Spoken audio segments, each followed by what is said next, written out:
আমার যখন প্রেগনেন্সির 5 মাস বয়স, তখন একদিন আমার হাজব্যান্ড ওয়াশরুমে ছিল, ওর ফোনে একটা ফোন আসলো, তো আমি রিসিভ করলাম।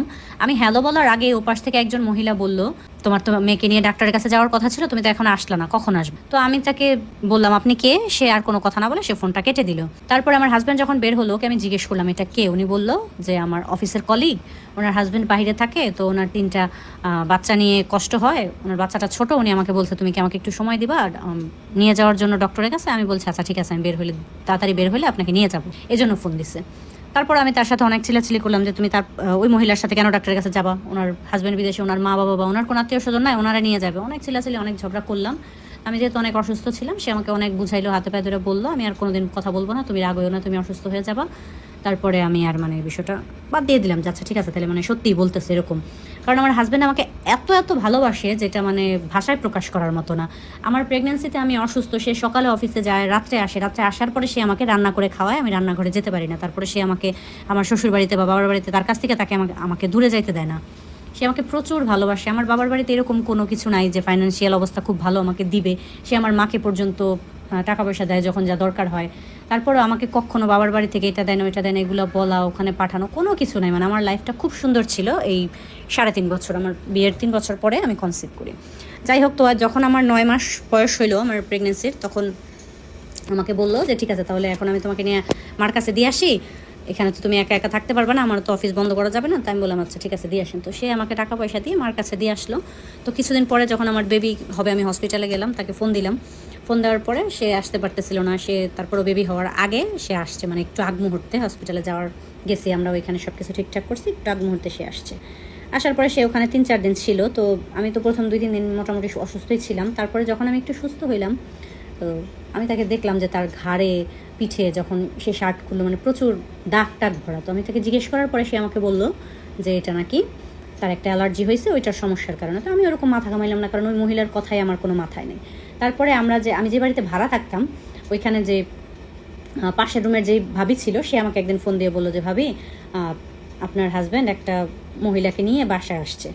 তা আমি তাকে বললাম যে না ভাবি, এরকম তো হওয়ার কথা না, কে আসছে দেখেন। তো সে বললো না ভাবি, প্রায়ই আসে, আমার চোখে 2-3 দিন পড়ছে।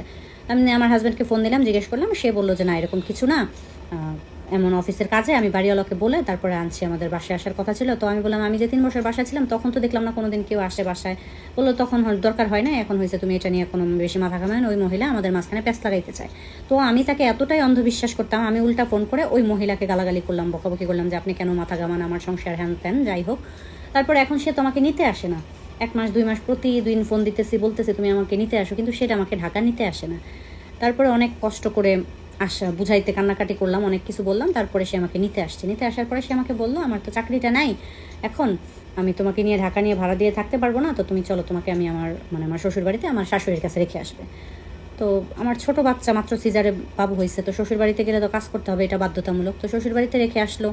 ওইখানে আমি সব কাজ করতাম। আমার বাচ্চাটা 4 মাসের ছিল, আমার বাচ্চাটাকে কেউ একটু কোলেও নিত না, এরকম একটা অবস্থা ছিল। মাটির চুলায় রান্না করা, কল চাপায় কাজ করা, অনেক কষ্ট হইতো। তো আমি অনেক কষ্ট করে থাকতেছিলাম, আর তারা বলতেছিলাম যে তুমি চাকরিটা জোগাড় করো। তো সে তখন বাড়িতে এসে পড়ে, বাসা টাসা ছাইড়া দেয়, কারণ তার তো টাকা পয়সা নাই।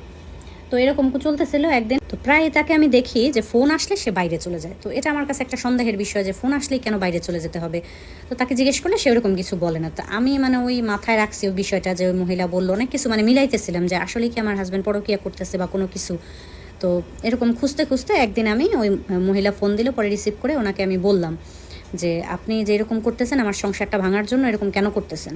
তো সে আমাকে উত্তরে বলল তোমার সংসারটা ঠিকই আছে, বা তুমি তোমার বাচ্চা নিয়ে শ্বশুর বাড়িতে আসছো না, এইটুকু আমার জন্য। আমি যদি এখন তোমার হাজব্যান্ডকে বলি তোমাকে ছেড়ে দিতে, তোমাকে ওই বাড়িতে দিয়ে আসতে, এখনই দিয়ে আসবে। তো এত এরকম নোংরা কথাবার্তা শোনার পরে আমি আর নিতে পারতেছিলাম না। তো প্রচুর কান্নাকাটি করলাম। মার কাছে ফোন দিয়ে মার কাছে বলিনি, সরি, আমি আমার আপুর কাছে ফোন দিয়ে বললাম। আপু আবার মাকে বললো, তো আমার মা আমার নানুকে পাঠাইলো যে ঠিক আছে ওকে নিয়ে যাও, ওকে নিয়ে এসে পড়ো। তো আমি আমার বাবার বাড়িতে আবার চলে আসলাম। তো আসার পরে কিছুদিন পরে আমার ননদ আমাকে ফোন দিয়ে বলতেছে বাচ্চাটা হয়ে গেছে, যাই হয়েছে না হয়েছে তোমরা দুজন মিট করে ফেলো, বাচ্চাটার জন্য হলেও সংসারটা বাঁচাও। তো আমিও চিন্তা করলাম যে হ্যাঁ, আমার বাচ্চাটার কী হবে, আমার বাবার বাড়ির যেহেতু এরকম সাপোর্ট নাই। তারপরে আমি চলে গেলাম, আবার ওই বাড়িতে চলে গেলাম। যাওয়ার পরে তো তার এরকম কথা ছিল যে সে আমাকে আবার ঢাকা নিয়ে যাবে, ওখানে রাখবে। তো সে আর নেয় না আমাকে, সে ঢাকা যাইতেছে, জব করতেছে, কিন্তু আমাকে নিতেছে না। তারপরে কিছুদিন পরে আমি খুব রাগারাগি করতে করতে সে আবার আমাকে ঢাকায় নিয়ে গেল। ওখানে নতুন করে বাসা নিল, কিন্তু ওখানে বাসা নেওয়ার পর তার বিহেভিয়ার একদমই চেঞ্জ। সে কথায় কথায় আমাকে মারতে আসে, সে মানে আমাকে একদম সহ্য করতে পারতেছেন এরকম একটা অবস্থা। আমি যাই বলি সেটাতেই সমস্যা, তার ফোন চলে আসে, তার সিম 2টা, আরেকটা সিমের নাম্বারও আমি জানি না। তো মানে অনেক কিছু দেখলাম, অনেক কিছু মানে চলতেছিল যে সে যে অন্য কোনো রিলেশনে আছে এটা বোঝা যেতেছিল। তারপরে কিছু বলি নাই, বাচ্চাটার জন্য থাকতেছিলাম। একদিন তার ফোনের গ্যালারিতে আমি দেখলাম তার আর ওই মহিলার কিছু অন্তরঙ্গ ছবি। দেখার পরে তো আমার দুনিয়াটাই ওলটপালট হয়ে গেল।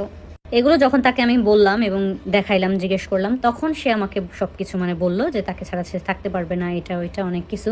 তো আমি যেহেতু বাসা থেকে দূরে ছিলাম, আমার ওইভাবে যাওয়ার কোনো মানে রাস্তা ছিল না, তখন আমি খুব মানে কষ্ট করলাম, ভাবলাম, চিন্তা ভাবনা করে আমি ওই মহিলাকে মানে খুঁজে বের করলাম। তো খুঁজে বের করার পরে আমাদের বাসার যে বাড়িওয়ালা ওই আঙ্কেল আন্টি ওনাদেরকে ডাকাইলো, ওই মহিলার মাকে, দুইজনকে ডাকাইলো। ডাকানোর পরে বলল, পরবর্তীতে জানতে পারলাম ওই মহিলার হাজব্যান্ড থাকে বাহিরে।